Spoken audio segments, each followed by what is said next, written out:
You know, the story of the Garden of Eden, we all think we know it, right? There's a perfect paradise, a forbidden fruit, a tragic fall. But what if that story, the one we all know, is just scratching the surface? What if, hidden away in the original Hebrew text, there are details that could completely change how we see everything? Humanity, reality, our place in the cosmos? Okay, let's really dive into this. Because the original text, well, it has some absolutely stunning revelations just waiting for us. So yeah, that's the big question we're going to explore. We're going to look at this story not just as some old myth about a paradise that was lost, but as, well, as a kind of blueprint, an architectural plan for how heaven and earth were actually designed to connect. This is the story of Eden, but maybe as you've never really heard it before. So our journey has to start by rethinking the most basic piece of the puzzle, the location itself. We need to get our heads around the idea that the garden wasn't just a place, it was a concept. You could almost call it an embassy of the divine, established right here on earth. And this is where the precision of the language is just everything. See, Genesis chapter 2 doesn't say Eden was a garden. It says God planted a garden in Eden, toward the east, and that's a huge distinction. Eden is the whole region, this fertile plain. The garden is something special, a kind of radiant center placed within that region. Think of it like a cosmic hotspot. The text describes it as the source of 4 major rivers that flow out to water the entire world. This imagery, it positions the garden as a nexus point, a place of origin where the life-giving presence of the divine realm was meant to flow into our world. It was, quite literally, the place where heaven and earth were designed to meet. So, what was humanity's role in this incredibly sacred space? Well, the text gives us 2 very specific Hebrew verbs, abad and shamar. Now, we usually translate them as to work and take care of it. But get this, these are really specific, loaded words. Throughout the rest of the Bible, these 2 exact words are used to describe the duties of priests serving in the holy temple of Israel. And that single detail, it reveals something amazing. Adam wasn't just a gardener, he was a priest. And the garden wasn't just a paradise, it was the world's first temple. His job was to serve and to guard this intersection of heaven and earth, to maintain the holiness of the space where the divine dwelt with humanity. Okay, so let's move into the heart of this sanctuary, the very center of this garden temple. Because it's there that we find this profound choice, a test of freedom that's embodied by 2 very special trees.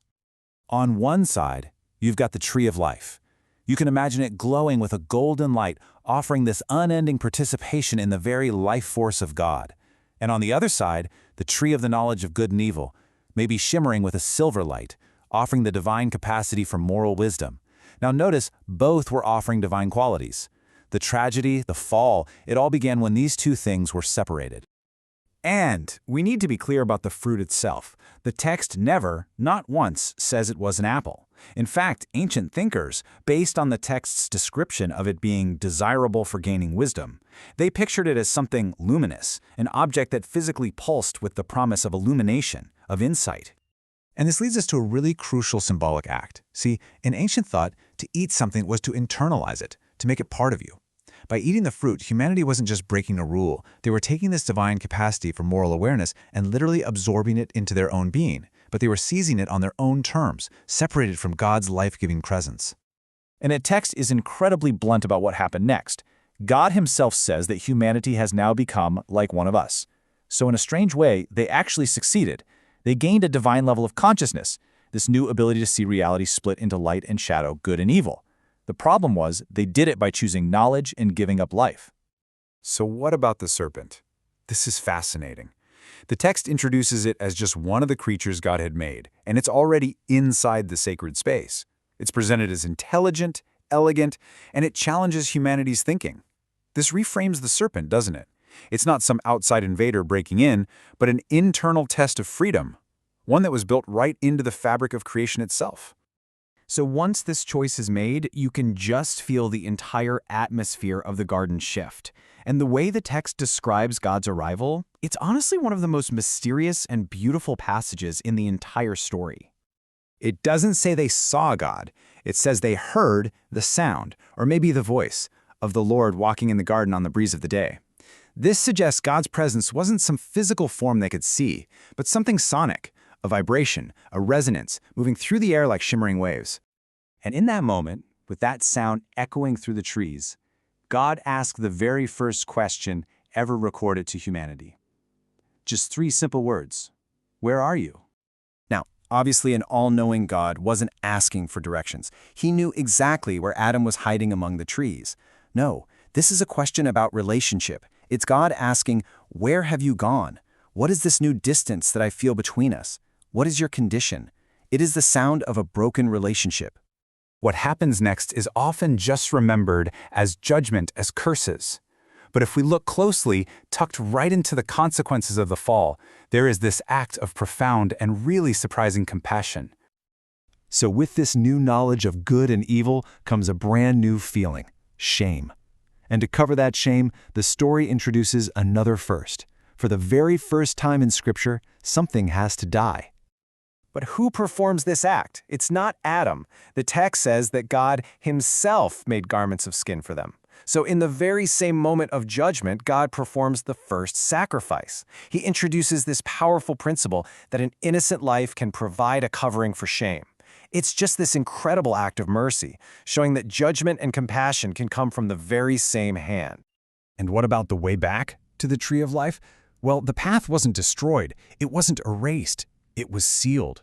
It was guarded by these angelic beings, cherubim, and a sword of living fire. And you have to see this not just as a barrier, but as a quarantine. The way back is being preserved. It's being protected, waiting for a time when it can be safely reopened. And this, right here, is where the blueprint of Eden becomes the blueprint for the entire rest of the biblical story. The pattern that's established here in Genesis, it just echoes through thousands of years of history, always pointing toward an ultimate restoration. And this is where it all just clicks into place. Look at how this pattern repeats itself. The entrance to Eden is guarded by cherubim.